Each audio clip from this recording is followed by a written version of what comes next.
June 19, 1944. The skies above the Philippine Sea turn into a slaughterhouse.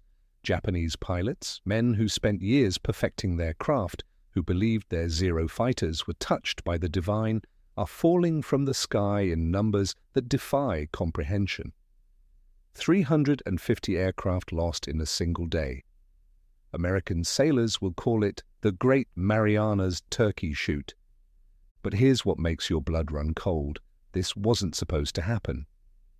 The American plane doing the killing, the Grumman F6F Hellcat, was everything a fighter wasn't supposed to be. It was heavy, it was brutal, it violated every sacred principle of aerial combat that the Japanese had perfected. Elite pilots like Saburo Sakai had looked at intelligence reports of this new fighter and actually laughed. To the masters of the godlike Mitsubishi Zero, the Hellcat seemed like a joke, a fat, heavy, clumsy machine that violated every principle of their warrior philosophy. They weren't laughing for long. December 7th, 1941. While Pearl Harbor burns, a quieter revolution is happening in the skies above Oahu. American pilots are encountering something they've never seen before, the Mitsubishi A6M0.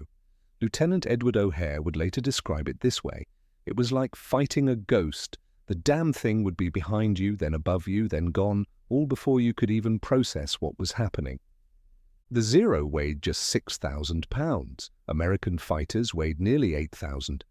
That difference was everything. The Zero could turn inside anything in the sky, climb faster than seemed possible, and fly over 1,000 miles, a range, American intelligence said, was impossible. The secret?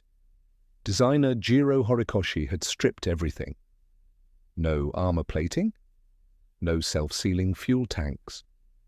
The Zero was essentially a fuel tank with wings, a death trap wrapped in aluminum so thin you could punch through it with your fist.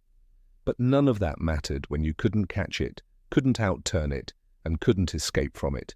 For 18 months, American pilots died in droves. Japanese pilots averaged 800 flight hours before combat. Americans were being shipped out with barely 200 hours. The math was simple and horrible. Captain John Thatch invented the Thatch Weave, a defensive tactic where wildcats flew in pairs, protecting each other. It was brilliant. It saved lives. But it was also an admission of defeat. American fighters had been reduced to flying defensive patterns, hoping to survive rather than dreaming of victory. Enter Leroy Grumman. While American pilots were dying in the Pacific, this stubborn engineer was standing in his Long Island factory, staring at a half-built fuselage that would change everything, the F6F Hellcat. The Navy wanted him to copy the Zero's philosophy, build light, build agile. Grumman read those specs and threw them in the trash. "They're asking us to build a Zero," he told his team.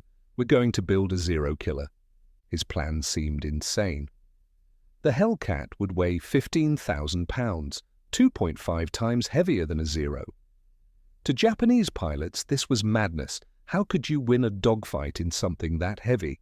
But Grumman understood something the Japanese had missed. Weight could be a weapon. That weight meant real armor, steel plates that could stop 20mm cannon shells, self-sealing fuel tanks, protected oil coolers. A Hellcat could absorb 800 pounds of battle damage and still make it home. A Zero hit with the same damage would be a falling coffin. The weight meant a bigger engine, the Pratt & Whitney R2-800, 2,000 horsepower of American industrial might. Despite weighing twice as much, the Hellcat could outclimb a Zero, and the robust airframe could dive at speeds that would tear a Zero apart. The Zero's maximum safe dive speed was 350 miles per hour. The Hellcat could scream down at over 450. But raw power meant nothing without tactics. Commander James Flatley studied every combat report and developed a new doctrine: boom and zoom. Don't turn with them. Make one high-speed pass from above, fire, and zoom back to altitude. The Zero can't follow into a high-speed climb. It can't catch you in a dive. It was a complete inversion of fighter combat. For centuries, dogfighting, the turning, swirling knife fight, had been the measure of aerial combat. flatly was proposing to eliminate the dogfight entirely. September 1st, 1943. Marcus Island. Lieutenant Commander Butch O'Hare leads one of the first Hellcat squadrons against 12 Zeros. What happens next will be studied for generations. O'Hare dives at over 400 miles per hour. The Zeros turn to meet him, expecting a dogfight. They never get it.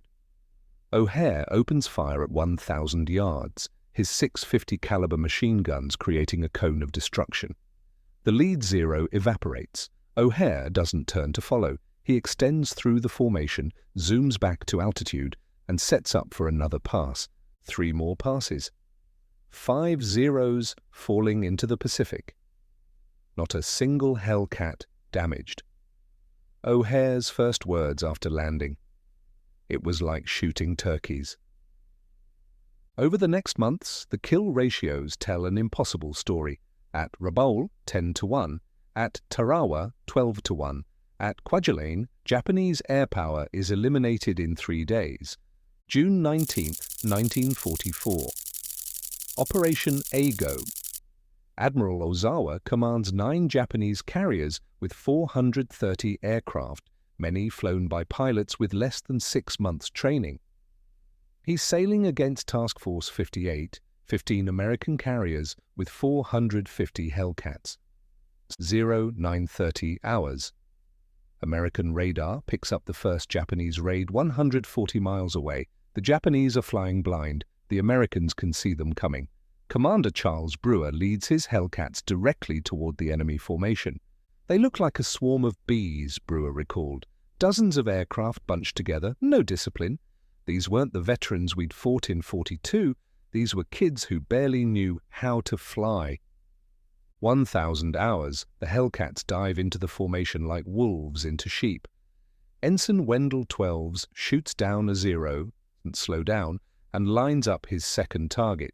All across the sky the same scene repeats, Hellcats making high-speed passes, each claiming a victim, then zooming away before the Japanese can respond. Commander Alexander Vratsiu shoots down 6 aircraft in 8 minutes. "It was like shooting practice," he said later, with no pride in his voice. "They couldn't run, they couldn't hide, they couldn't fight back, they just died." Wave after wave, the Japanese keep coming, the Hellcats keep killing. When the sun sets, the numbers are almost impossible to believe. Japanese losses, 350 out of 430 aircraft. American losses, 30 aircraft. The kill ratio for the day, 17-1. This wasn't a battle, it was an execution. The final accounting at war's end shows the Hellcat achieving a kill ratio of 19-1, nearly 5,200 enemy aircraft destroyed for the loss of only 270 Hellcats in air combat. The aircraft that Japanese pilots had laughed at became the most successful carrier fighter in aviation history.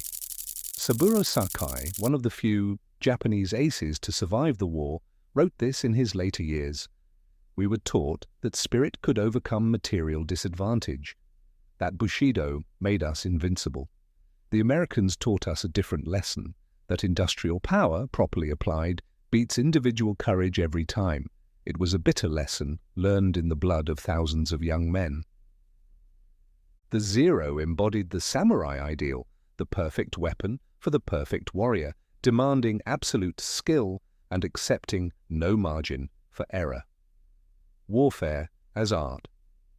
The Hellcat embodied the industrial ideal, the reliable weapon for the trained professional, maximizing survival while minimizing the skill threshold. Warfare as system engineering. In the skies above the Pacific, art met engineering, and engineering won. The Hellcat proved several profound truths. Technology matters more than tradition. Systems beat individual components. Survival is a multiplier. Industrial capacity wins wars. And perhaps most importantly, wars aren't won by the best individual warriors. They're won by the side that can field competent warriors consistently, at scale, with sound doctrine. The Hellcat wasn't the best fighter ever built. It wasn't even the best fighter of World War II in pure performance terms. But it was the right fighter for the right war, deployed by the right side. September 2nd, 1945. Overhead Tokyo Bay, hundreds of Hellcats fly in formation as Japan signs the surrender.